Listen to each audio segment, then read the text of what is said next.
Welcome back to the So What Show, guys. We're coming back out of My Sister's Keeper Is Your Temple in Order by Dr. Jill Wagner. Yes, we have returned. Just like the Jedi return. This Jedi is back. And we're coming out of My Sister's Keeper. Okay?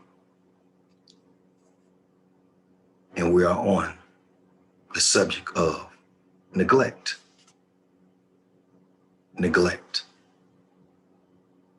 You see here. Yeah, we'll stay like this. Okay. One of the primary reasons, before I get started going and share this to the brothers to pick up the algorithm family so we can go on and build this channel back up. Are you ready? Let's go for a ride as we float. One of the primary reasons that women neglect their health is lack of knowledge.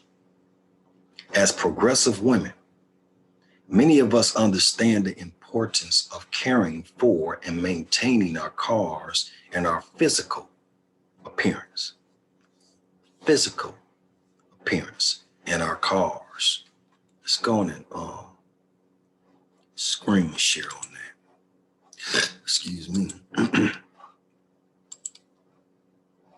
Okay, let's look at that.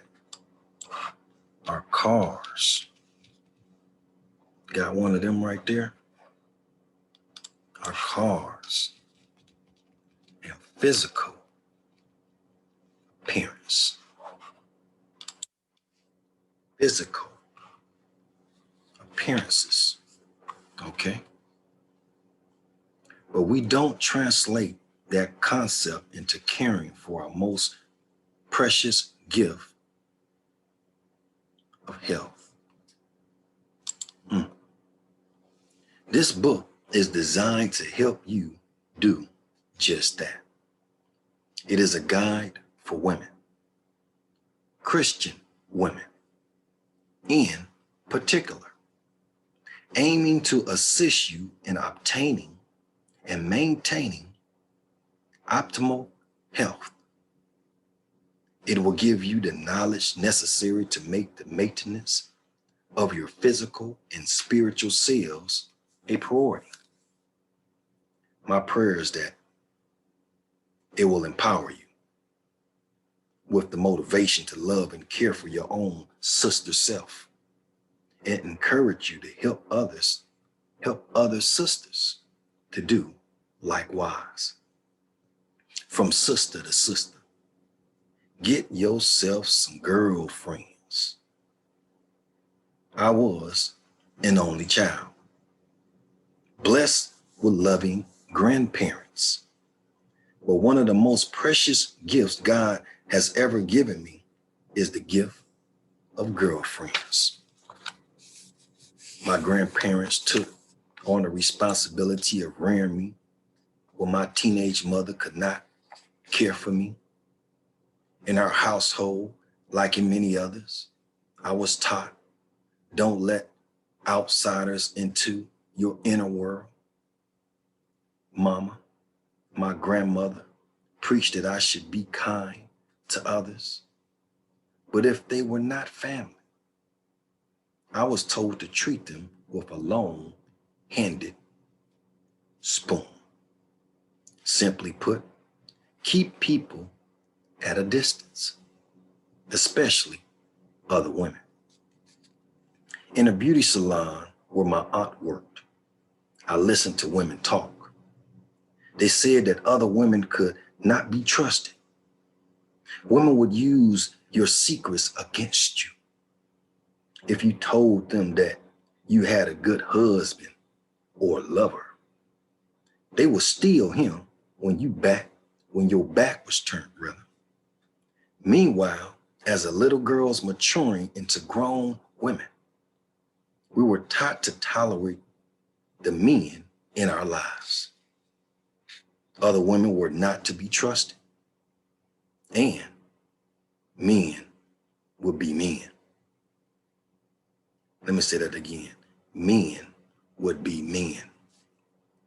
I witnessed women who would tolerate a cheating or violent man.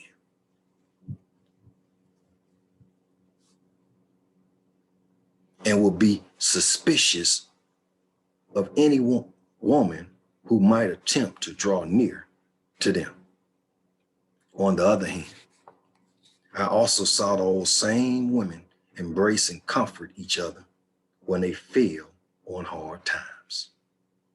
When a husband died or left, or when a child was in trouble, the women I grew up around would band together. Despite their past misgivings about one another, I watched how they helped each other survive the pressures of the world and the pressures of womanhood.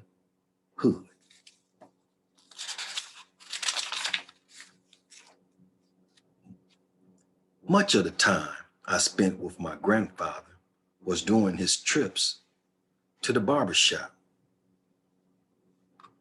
I'm not cutting my hair till I got 50,000 in the bank. Think about that. The barbershop. Let's go on and look at a barbershop.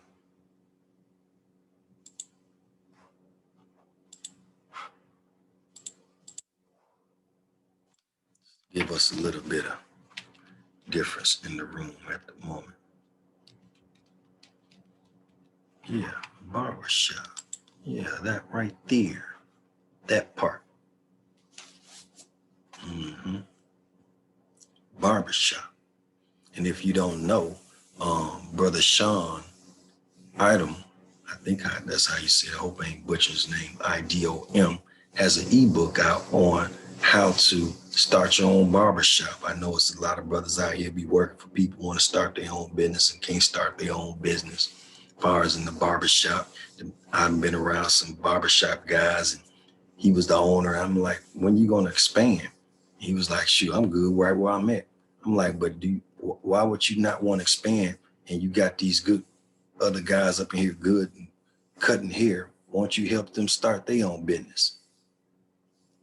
He wasn't thinking like that. But then as I was talking to him, he was like, yeah, I guess I could help them start their own business. Well, Brother Sean Idom or Idom or something like that has an ebook out. And you can get that book from digital real estate at digitalforreal.com. You can also get in touch with him through the ABS Tribe. That's the absinstitute.com. Okay? Or through me. Just hit me up on my comments and I will get that information for you so you can start your own business in barbershop. Be like Ice Cube and own your barbershop. Be like Queen Latifah in barbershop and own your own salon. So let's get on to it. Much of the time I spent with my grandfather was during his trips to the barbershop. The conversations that took place between the men there were totally different. And instead of specifying the reasons why they could not trust other men, the men at the shop spoke about the things that they had in common. They bounded through their common job problems and interests in sports, cars, and yes, women. Sports, cars, and women. Let's look at this. Sports. You know, the men like talking about them sports. Oh, yeah. Like talking about that right there. Them sports. What else? Them cars. These right here. Them things right there. And like talking about them nice fine cars and cars they just got. And what else? These right here. Beautiful women. They experience camaraderie through competitive conversations about what made another man the man. The conversations of those women and men bore stark differences. Unlike the women, men never talked about deep wounds or hurts, and they were less likely to discuss life situations on an emotional level. When the men in my life did discuss personal issues or circumstances, it was more in the way of relying the play-by-play facts of what happened during a particular situation. For the most part, the conversation remained on a superficial level, but both genders developed a much-needed bond during good and bad times. The adults, and particularly the women, that shaped me during my coming of age taught me the necessity of having strong, healthy relationships with other women. As a physician, I know the importance of maintaining personal health. As a woman, I've experienced the benefits of having great girlfriends I can turn to during life's challenges. My sister's keeper bridges these important aspects of our lives. As we journey through this book together, just consider me a sister who desires to pour out what she knows about health and what she's learned about sisterhood. I hope this book imparts to you some life-altering wisdom, help change your mindset. I pray God's grace, mercy, and guidance upon you, and may God bless you as God has blessed me with some truly anointed girlfriends. We are sisters, Dr. Jill, Dr. Jill.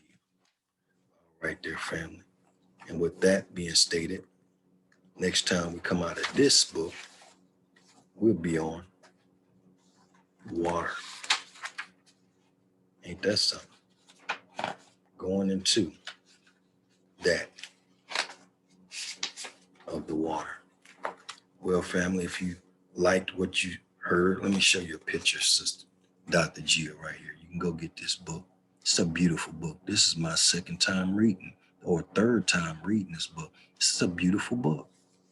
It's purple, royal, and gold with black sisters on the front of different shades. It's a beautiful book. This book right here. I suggest you go get it, sisters. Don't wait for me. Go on ahead. Y'all already be ahead in so many things and jobs and bank accounts and things of that nature and mentality and growth, growing up. Go on to surpass me and other men in this book. All right there, family. If you like what you heard, please share, subscribe, like, hit that notification bell at the top that look like it's ringing. And I'll see y'all next time. As we're signing out, keep your heads up, stay focused, and read. Peace.